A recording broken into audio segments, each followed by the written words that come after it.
Alright, what is up everyone? Welcome back to the channel. My name is Chris and today I'm back with another video here, and the Flyers pick up a 5-3 win over the Washington Capitals. Travis Konecny, again, continuing his point streak, now on a 10-game point streak for DK. Just so many things that you've wanted to see out of this group, and the Flyers for what they are right now as a team. And again, like I said, just as a group and just the way that the flow of the team has been going, this is what you want to see. You want to see improvement. You want to see these guys scoring. You want these things to be happening. And the end result that you want to see is wins. You want to see wins. For team growth and everything else, there's nothing really that helps a team more than winning. Now, that being said, not everybody's going to want to agree with that. Everybody's talking about playoffs and this and that. I don't think the Flyers are making the playoffs.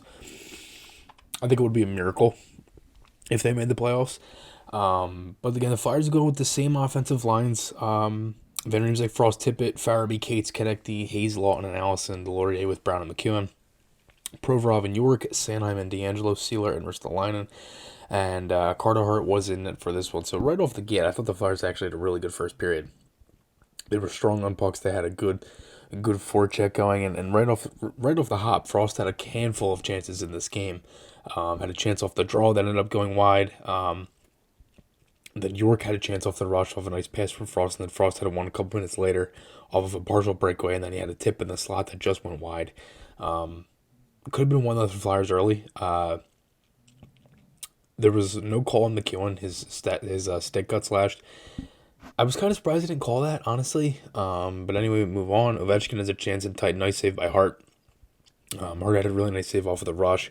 Capitals player split the D, fired it high. He took one off the mask, and I was a little concerned because of the whole concussion thing and everything else. Kind of hoping that didn't lead to anything, but it didn't. Flyers would get a power play here. Ovechkin tripped up Tippett. So Tippett actually drew 2 penalties in this game. 2 tripping calls, one in the first, one in the second. Flyers get the opening goal of the game here from Lawton, 1-0. It was just a seeing eye shot, goes high blocker, good screen in front. Could have been tipped, but it wasn't. And Flyers have the 1-0 lead. After that, I thought the Flyers really controlled the game. They played with a lot of energy. Ovechkin had a breakaway, stoned by Hart. The crowd with a huge roar because obviously Ovechkin chasing Gretzky's record and everything else. And really nice save there by Hart. Beautiful save. And Flyers get another power play. They had 2 good entries on this power play. One from Farabee, one from Frost. They couldn't really get much going. In terms of goals, I thought they had chances. They moved the puck. They didn't really have anything like crazy high quality. There was one play at the side of the net from Farabee. It was kind of weird how it even got to him. Konecny flubbed the shot, and the play was in front. It kind of just landed in the defenseman's skate, and he tried to score but couldn't. But outside of that, couple minutes where the Caps had some pressure, and they were really all over the Flyers for like maybe 2-3 minutes, and they tie the game. Hathaway scores. Just one of the things that I have a gripe with Sanheim with is just the way that he plays the body, and he doesn't do it enough. Like, he's 6'4", 6'5" like he's in that range, and he doesn't use his body. And I said that for a couple of years now. Like, he just doesn't take Jensen off the wall. They center it in front and goes in. But it didn't really matter. Flyers got it right back. Konecny, 2-1. Beautiful play from Farabee behind the net. The Flyers have a 2-1 lead after the first period. And then Konecny was right after it. In the second period, was stoned on a 2-1-0. Tippett had a chance in tight. Frost had a really nice pass to him. Caps had their first shot since the goal around the 15-minute mark. Sanheim and D'Angelo had 2 really good defensive plays in this period. They were both lay-down plays on 2-on-1s.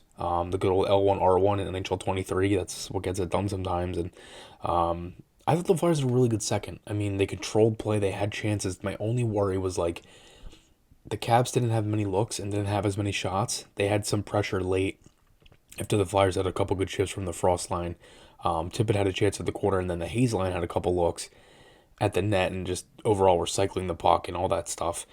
And the Caps had some pressure, and I'm thinking to myself, okay, after that power play that the Flyers didn't score on, the second one that Tippett drew, I'm like, all right, the only bad thing about this game at the moment is that it's only 2-1. If any other goaltender is in net, this game is like 4-1, 5-1. It's a blowout. It's a total blowout. And overall, again, they had a really good second. They just couldn't score, and Kemper played well for Washington. I thought the Flyers did a good job of keeping Ovechkin kind of in the mix, but not to the sense of like he was getting high quality chance after high quality chance and like, outside of the breakaway and stuff like that. But like, they limited him. He's still always Alex Ovechkin. He's going to get chances. But I thought they did a good job of limiting him. And in the first period, or excuse me, in the third period, Hart had a really nice save on him, and then Gustafsson ended up missing wide of the net. There's the Gustafsson that I know, the former Flyer. Risto, I honestly thought had a strong game tonight. To be honest, I thought he made a couple nice plays along the wall. So still 2-1 Flyers, and up until this point, this goal from Tippett is just disgusting. Like, Tippett does such a good job of when he gets the puck, he doesn't like force anything. He just kind of lets it happen. On this one, like he just kind of waited around, saw there was nobody near him. He just went up and fired it, and it was a laser to the top corner. So 3-1, Flyers score. Caps get a power play. It's a slash on D'Angelo. I thought it was a little questionable call. I mean, the Caps didn't have a power play up until this point, so I understand that. And the Flyers score shorthanded, 4-1, Konecny. It was a beautiful play. Torch talked about post-game how the play from Lawton is just to kind of just like creep up, and if the defenseman goes on his backhand, it's a go play basically where it's like attack. And it's very interesting like how they kind of run it that way. I mean, granted they're gonna think of it a little differently than me personally I would, or some fans watching too. But I've never thought of it that way where it's like players on his backhand just go like that's very interesting, and Flyers capitalize on it. It seemed like it's worked out a couple of times. So Konecny scores 4-1, 5-hole, beautiful. So he has 2 goals. In the last game that I covered, I was at this game for Phil Hockey. Now it's the first game that I've ever seen a hat trick. And I'm saying to myself, okay, Konecny got 2 goals. They're playing Columbus, and then he scored that one earlier in the third period. So there was more time for him to get a hat trick. He didn't get it. After this, unfortunately, Provorov just sent an absolute cheeseburger up the middle. And Johansson scored from the slot, so it's 4-2. It's like, okay, settle down here. Then the Flyers get a power play. They really didn't do anything with it. And then it's 4-3. Oshie scores. I'm like, oh gosh. And there was a breakdown there because the top line was out. And Farabee didn't pick up anybody. It was kind of just a whole breakdown.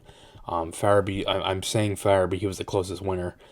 It's just little things like that. Like in last year's Flyers, if say they were up 4-1 at some point, that 4-3 game would have been a 5-4 loss. Like, that's the difference that I have been seeing, is like they play throughout the entire game. I've said that, whether it's they're down, whether it was, them losing 6-2 against Toronto, they're still all over it, and they're just still getting pucks in deep, still making plays, still trying to score.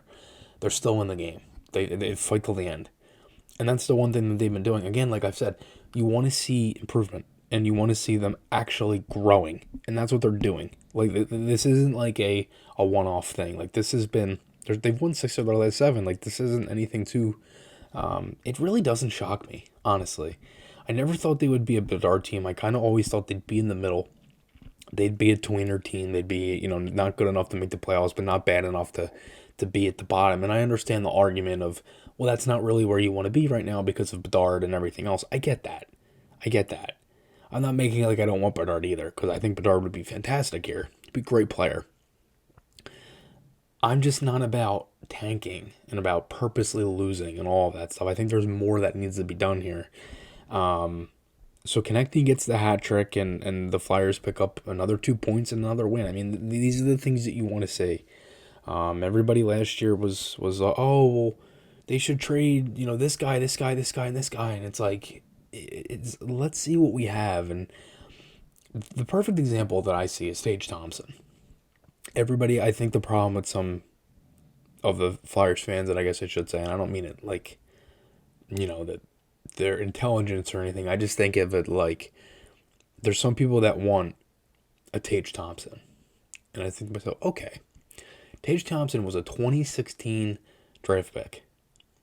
There's been rumors that, and not even really rumors, but talk that he could have been traded for like a 5th-round pick at one point. Like, he didn't bloom over, like, this wasn't like a thing he did overnight. Like, this was just like overtime type thing. They put him at center and it worked out. And that's what you got to hope with the Flyers, right? You got to hope that some of these guys like Tippett, like Frost, like Cates, like York, all these other guys, right? I mean, hell, even Urson. You know what I mean? You have all these other guys and you have all these other players. Like, this is a group that you have, and I've talked about it before. You have the parts of a team, right? You have your Frost, you have Cates, you have Tippett, you have York, right? You have everything in the mix in Urson. You have all these guys, and you just want to build around that. And again, you still have Konecny, you still have all these other guys. You want to be able to build with that, and that's what we're doing. I mean, they're growing. They're growing in every single game. You can see it. I mean, yes, there's going to be setbacks, but what happened when they lose 6-2 to Toronto? They come back and they shut out the Sabres, one of the top teams in the league at the moment in scoring. Then they beat Washington in a really tight game. Now, moving forward, you have Washington again Saturday. Again, the watch party here, 6:30 p.m. starting on YouTube. Going to be so much fun. I cannot wait. Please come tune in. Come join me on Saturday for the watch party. Yeah, and then you got Boston coming up, and Anaheim, Chicago, all that stuff. Also did a podcast tonight for Philly Hockey Now with Sam Carchidi. Make sure you check that out. Thanks everybody so much for all the support. Make sure to hit that subscribe button if you enjoyed watching this video. And again, please tune in Saturday night with me here at 6:30 p.m. on YouTube. Flyers versus Capitals watch party. Gonna be a lot of fun. Gonna be a good game. So I mean, if it's anything of what tonight was, gonna be a good game. So thanks everybody so much, and I'll talk to you all again soon.